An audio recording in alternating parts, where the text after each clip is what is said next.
Quando pensamos na colonização da Austrália, raramente imaginamos a brutalidade oculta por trás dos relatos oficiais. A história do Lady Juliana, o navio que transportou mais de 200 mulheres condenadas da Inglaterra para a colônia penal de Nova Gales do Sul, no ano de 1789, revela uma verdade perturbadora sobre exploração, sobrevivência e a transformação forçada de mulheres em mercadorias humanas. Mulheres transformadas em moeda de troca. Aquelas mulheres não eram criminosas perigosas. A maioria havia cometido delitos insignificantes. Roubar um pedaço de tecido, um pedaço de pão, furtar alguns trocados de um empregador. Pequenos furtos em mercados. Mary Hook, por exemplo, quase foi executada simplesmente por pegar dinheiro e alguns objetos do patrão. Em vez da morte, recebeu uma sentença que muitos considerariam pior: 10 meses confinada no navio onde seu corpo se tornaria sua única forma de sobrevivência. A viagem durou quase um ano. 10 meses intermináveis cruzando oceanos, parando em portos estrangeiros como Rio de Janeiro e Cidade do Cabo. E em cada porto, essas mulheres prisioneiras eram expostas a uma realidade brutal. Seus corpos eram a única mercadoria que possuíam. O comissário de bordo, John Nichol, descreveu com uma frieza perturbadora: não impedíamos que pessoas de terra subissem a bordo durante todo o dia. Os capitães e marinheiros do porto nos faziam muitas visitas. Por trás dessa linguagem sanitizada, se escondia uma verdade horrível. Aquelas mulheres prisioneiras sem poder de escolha real eram forçadas a receber homens desconhecidos no navio. Oficiais e tripulantes transformaram a embarcação numa casa de exploração flutuante, lucrando com o sofrimento alheio. A ilusão da escolha. Como podemos falar em consentimento quando mulheres estão encarceradas, dependentes da boa vontade de seus captores, para cada migalha de comida, cada gota de água, cada mínimo conforto? A resposta é simples: não podemos, e essas mulheres não tinham escolha. Aceitar casamentos temporários com oficiais significava talvez dormir numa cama em vez do chão imundo. Significava talvez comer melhor. Significava talvez não ser espancada. A tripulação masculina não via problema algum nisso. Com uma idade de consentimento estabelecida em meros 10 anos na Inglaterra do século XVIII, homens adultos casavam-se com meninas de 14, 13 até 11 anos durante a viagem. Jane Forbes tinha apenas 14 anos quando engravidou a bordo. Uma criança, carregando outra criança, depois de ser abusada por um tripulante que se considerava seu marido. Mais de 20 bebês nasceram durante aquela travessia infernal. 20 crianças concebidas em circunstâncias de exploração, nascidas entre o fedor e a imundície de um navio-prisão. Suas mães adolescentes, ou jovens adultas, davam à luz com apenas alguns lençóis doados, como única assistência, enquanto o navio balançava no oceano. O sistema de exploração organizada entre as prisioneiras emergiu uma hierarquia de sobrevivência. Elizabeth Barnsley, condenada por roubar um pedaço de pano, tornou-se a líder não oficial das mulheres. Mas sua liderança tinha um preço sombrio. Ela organizava e supervisionava a prostituição forçada de suas companheiras em cada porto. Nicole a descrevia como uma rainha entre elas.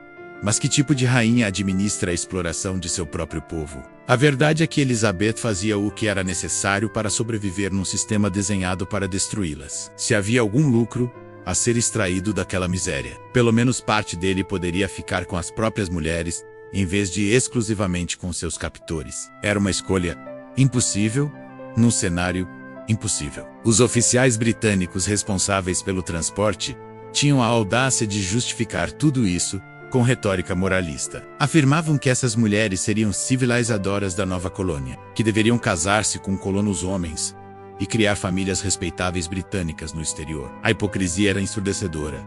Transformavam mulheres em escravas sexuais durante meses, para depois esperar que se tornassem símbolos de virtude e moralidade ao chegarem à Austrália. A brutalidade disfarçada de misericórdia. Enquanto outros navios da frota de condenados matavam centenas de prisioneiros através de espancamentos, inanição e doenças, o Lady Juliana era apresentado como humano. Apenas 5 mulheres morreram durante a viagem, um número celebrado como evidência de tratamento compassivo. Mas como podemos chamar de misericórdia um sistema que mantinha mulheres e meninas como propriedade sexual durante quase um ano? As mulheres não estavam acorrentadas, diziam os relatórios oficiais, como se isso fosse um grande favor. Não estavam acorrentadas porque seus corpos precisavam estar disponíveis. Recebiam cuidados médicos básicos, porque mercadorias danificadas valem menos. eram mantidas relativamente limpas, porque ninguém paga para usar uma mercadoria imunda.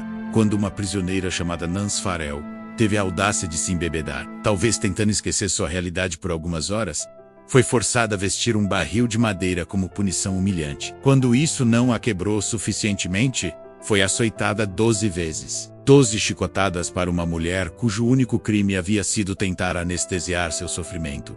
Sobrevivência contra todas as probabilidades. Embora tudo, ou talvez por causa de tudo, algumas dessas mulheres encontraram formas de reconstruir suas vidas na Austrália. Anne Marsh, abandonada pelo marido que a havia usado durante a viagem, construiu um império comercial próprio, abriu uma loja de bebidas e comandou uma empresa de balsas. Outras mulheres também prosperaram, aproveitando as brechas numa sociedade colonial que, por sua própria precariedade, oferecia oportunidades inexistentes na rígida Inglaterra. Mas essa liberdade tinha sido comprada com um preço incompreensível. Quantas noites de horror, quantas violações, quantas lágrimas escondidas, quantas meninas transformadas prematuramente em mulheres através de traumas que jamais poderiam superar completamente. Hoje, essas mulheres são chamadas de mães fundadoras da Austrália, um título que parece honroso, mas esconde uma verdade brutal. Elas não escolheram fundar nada, foram enviadas como gado humano, exploradas sistematicamente durante meses, e então se esperava que construíssem uma sociedade moral e civilizada sobre as fundações de seu próprio abuso. O legado que não podemos esquecer. A história do Lady Juliana não é uma aventura romântica ou uma jornada inspiradora. É um testemunho da capacidade humana de desumanizar outros seres humanos. Cada vez que idealizamos o passado ou romantizamos histórias coloniais, apagamos o sofrimento de mulheres como aquelas do Lady Juliana.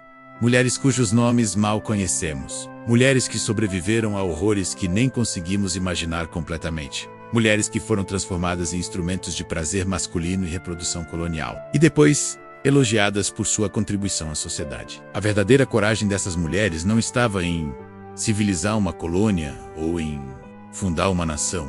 Estava em sobreviver a cada dia daquela viagem, em proteger seus filhos num navio-prisão, em encontrar forças para reconstruir vidas depois de terem sido destruídas sistematicamente, em seguir existindo quando tudo ao seu redor foi desenhado para consumi-las completamente. Esta é a história que devemos lembrar.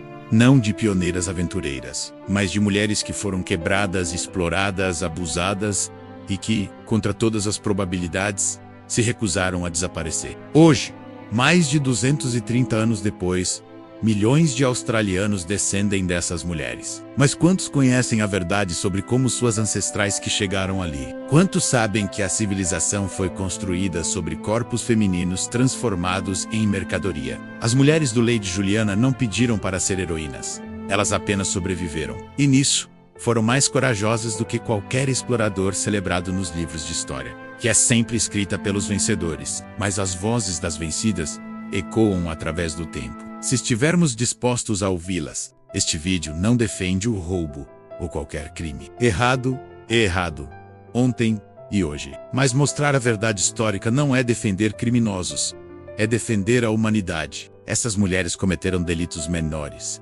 Mereciam punição? Talvez. Prisão? Possivelmente. Mas escravidão sexual? Exploração sistemática? Abuso de menores de 15 anos? Não. Obrigado por ouvir, por assistir até aqui. Curta, compartilhe com quem gosta desse tipo de história. Obrigado. Até mais, pessoal.